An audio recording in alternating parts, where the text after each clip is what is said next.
आज के इस दौर में ना हम नोटिस नहीं करते, लेकिन 10 रुपए की चाय से लेकर के लाख रुपए का लैपटॉप तक हम यूपीआई की टेक्नोलॉजी से बिना किसी संकोच के, बिना किसी डर के कर देते हैं। इसमें बड़ी बात यह है ना कि यूपीआई टेक्नोलॉजी का जो इन्वेंशन है वो इंडिया ने किया है।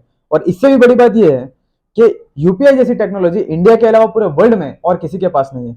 हाँ ठीक है, हमने कभी इतना इन डेप्थ कभी सोचा नहीं, क्योंकि यूपीआई की टेक्नोलॉजी बहुत ईजी है, सिंपल है।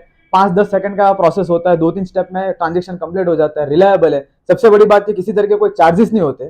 इसलिए ना हमने कभी इतना इन डेप्थ सोचा नहीं है। ऐसा इसलिए है ना क्योंकि हमने इस टेक्नोलॉजी को, इस फैसिलिटी को ना अपने डेली रूटीन में एब्जॉर्व कर लिया, इसे अडॉप्ट कर लिया है। दिन में हम ना जाने कितनी बार यूपीआई से ट्रांजेक्शन करते हैं, इसलिए हमें ये इतना नॉर्मल लगता है। लेकिन ये वही नॉर्मल है ना कि जिसने पूरे वर्ल्ड में डिजिटल ट्रांजेक्शन सिस्टम में एक रिवॉल्यूशन लाया हुआ है। वरना इंडिया जैसी कैश बेस्ड इकोनॉमी को कैशलेस कर पाना उतना आसान नहीं था।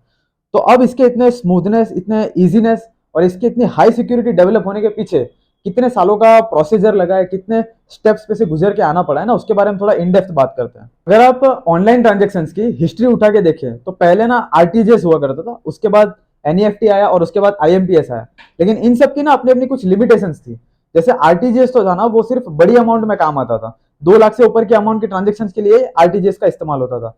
फिर उसके बाद उसका थोड़ा अपडेटेड वर्जन आया, एनईएफटी। एनईएफटी छोटी ट्रांजेक्शन में चलता था, लेकिन सिर्फ 2-3 घंटे का उसमें भी टाइम लगता था। उसके बाद आया आईएमपीएस, इन दोनों से बेहतर था वो। लेकिन आईएमपीएस और यूपीआई में फर्क यह था ना कि यूपीआई का जो ट्रांजेक्शन है वो आप सामने वाली पार्टी के यूपीआई लिंक्ड मोबाइल नंबर से या तो यूपीआई आईडी से या तो सिर्फ क्यूआर कोड स्कैन करके आप कर सकते हैं। लेकिन आईएमपीएस का ट्रांजेक्शन करने के लिए आपको सामने वाली पार्टी का जो बैंक अकाउंट है उसकी बैंक डिटेल्स को आपके पोर्टल में, मतलब जिस एप्लीकेशन या वेबसाइट से आप ट्रांजेक्शन करेंगे उस पोर्टल में एज अ बेनिफिशियरी ऐड करना पड़ता था। और फाइनली फिर अप्रैल 2016 में हमारे आरबीआई के एक्स गवर्नर जो थे श्री रघुराम जी राजन, उन्होंने यूपीआई को इंट्रोड्यूस किया। और ये इतना सिंपल था कि 5 सेकंड का प्रोसेस लगता, उसके जस्ट बाद आपके अकाउंट से पैसा डिडक्ट हो जाएगा और सामने क्रेडिट हो जाएगा। इतना सिंपल था। लेकिन जैसा कि मैंने पहले बताया कि ऐसी टेक्नोलॉजी पूरे वर्ल्ड में इंडिया के अलावा और किसी के पास नहीं है। तो सामने एक सवाल और उठता है ना कि इंडिया से कई सारी ऐसी कंट्रीज है जो इंडिया से बहुत आगे, जैसे चाइना और यूएस तो सुपर पावर है, इनके पास तो यूपीआई से बहुत अच्छी टेक्नोलॉजी होगी। अगर ना इससे अच्छी तो यूपीआई जैसी तो होगी, बट एक्चुअली यूपीआई के लेवल को मैच कर सके ऐसी टेक्नोलॉजी यूएस और चाइना के पास भी नहीं है। टेक्नोलॉजी के जो क्रॉस बॉर्डर रेमिटेंसेस हैं, जो क्रॉस बॉर्डर इंपैक्ट हो रहे हैं ना, जो ग्लोबल लेवल पे इसकी रीच बढ़ रही है यूपीआई की, इसके बारे में हम थोड़ी बात करते हैं कि कैसे हो सकता है आने वाले समय में ग्लोबल लेवल पे जो फाइनेंशियल सिस्टम है उसको यूपीआई डोमिनेट कर सकता है। तो हमारी फाइनेंस मिनिस्टर निर्मला सीतारमन ने अपनी मॉनेटरी पॉलिसी कमेटी में ये अनाउंस किया था 8 फरवरी को कि G20 नेशंस यानी 20 कंट्रीज का एक संगठन है कि जिसके चेयरमैन भी हमारे प्रधानमंत्री नरेंद्र मोदी हैं। तो इन नेशंस में से जो भी ट्रैवलर या विजिटर इंडिया में आएगा तो वो यूपीआई ट्रांजेक्शंस को अनेबल करा। अब इसके पीछे भी ना आरबीआई की कुछ गाइडलाइन है, जैसे कि आरबीआई के अकॉर्डिंग इन ट्रैवलर्स को एक पीपीआई वॉलेट जारी किया जाएगा। पीपीआई मतलब प्रीपेड पेमेंट इंस्ट्रूमेंट। और ये जो वॉलेट होगा ना, ये यूपीआई से लिंक्ड होगा, ताकि इंडिया के जो मर्चेंट होंगे इनके यूपीआई के जो नंबर होंगे, मोबाइल नंबर, इसमें ये पैसा डायरेक्टली ट्रांसफर कर सकता है। यहाँ पर एक रिमार्केबल, एक सोचने वाली बात यह है ना कि यूपीआई जो है वो कस्टमर सेंट्रिक है, मतलब कस्टमर ओरिएंटेड प्रोसेस है। उसी तरह अगर यूएस की बात की जाए तो उनके पास भी उनका फेडनाउ है, लेकिन वहां पे ना कई तरह के चार्जेस लिए जाते हैं ट्रांजेक्शन के पीछे। इसका मतलब वो प्रॉफिट ओरिएंटेड है, लेकिन यूपीआई में किसी तरह के चार्जेस लिए नहीं जाते हैं। अब जिस तरह से ना पर्सन टू पर्सन या पर्सन टू मर्चेंट यूपीआई इसलिए फेवरेट होता जा रहा है क्योंकि वो सिंपल है और रिलायबल है, किसी तरह की कोई कॉस्टिंग नहीं है।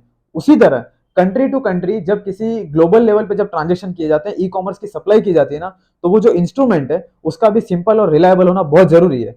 और यूपीआई की इन्हीं सब खूबियों की वजह से आज वो वर्ल्ड लेवल पे काफी फेमस होता जा रहा है। जो रिसेंट एग्जांपल है ना वो है इंडिया और सिंगापुर। तो इंडिया के यूपीआई और सिंगापुर के पे नाउ के बीच में एक म्यूचुअल ऐसा लिंकेज क्रिएट किया गया है कि जिसकी बदौलत आज इंडिया का और सिंगापुर का जो ट्रांजेक्शन है वो मोबाइल टू मोबाइल कंप्लीट हो जाता है।